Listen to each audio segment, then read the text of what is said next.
In this session, we want to discuss user rights assignment. User rights assignment in group policy management govern the methods by which a user can log on to a system. You can apply user rights at the local computer level, or you can apply user rights at the domain level. User rights are managed in group policy under the user rights assignment item. They can be configured through computer configuration, policies, Windows settings, security settings, local policy, user rights assignment. If you want to configure user assignments on your local computer, you can go through the local group policy editor, which you can get by typing gpedit.msc in your run box. We're going to take a look at group policy management within the group policy management editor. So we're going to click on Tools, Group Policy Management. We're going to expand Contoso, and we are going to create a policy on the default domain policy for our exercise. So we're going to right click on default domain policy and edit. We're going to click on computer configuration, policies, Windows settings, security settings, local policies, and here we have user rights assignment. So we're going to double click on user rights assignment, and we can see that we have here a number of user rights assignment policies.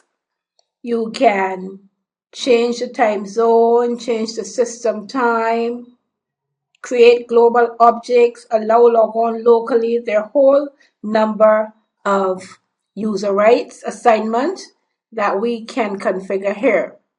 Let us do the change the system time. So we're going to click on change the system time. We're going to define these policy settings. And don't forget, you can always click on the explain tab, which will tell you exactly what the policy is about and what the policy does.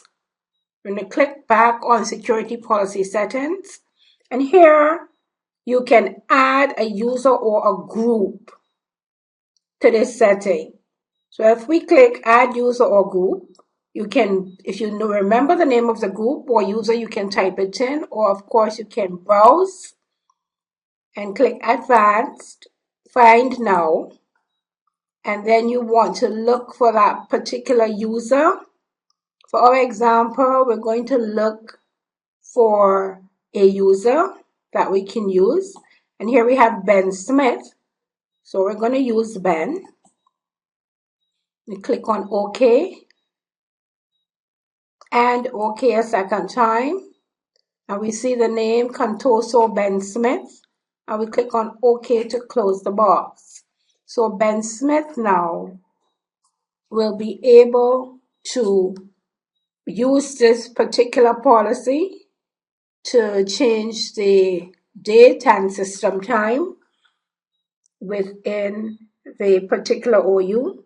And one thing that I want to point out, when you are creating group policy objects, it is better to create a new group policy object rather than to use a default domain group policy object, because when you use the default domain group policy object, it means that this policy is going out to everyone within the domain. You might want to be very specific where you are placing a policy on an OU, and within that OU you have users or you have groups. Within your required reading, we are going to give you a list of all the user rights assignment policies. You don't have to memorize them, but you can go through some of them. There are some that are used more so than others. You certainly are not going to get the whole list of them in your exam, but you need to know how to configure the user rights assignments and where you will find the user rights assignments within group policy management. We're going to click apply and we're going to click OK. One of the ones that I use more often than not is allow logon locally. And it is up to the administrator what he or she, which policy they use. And here we're talking about policies. Let me remind you that your company should have a policy document, a computer policy document saying what policies you can use and what policies are best for the organization.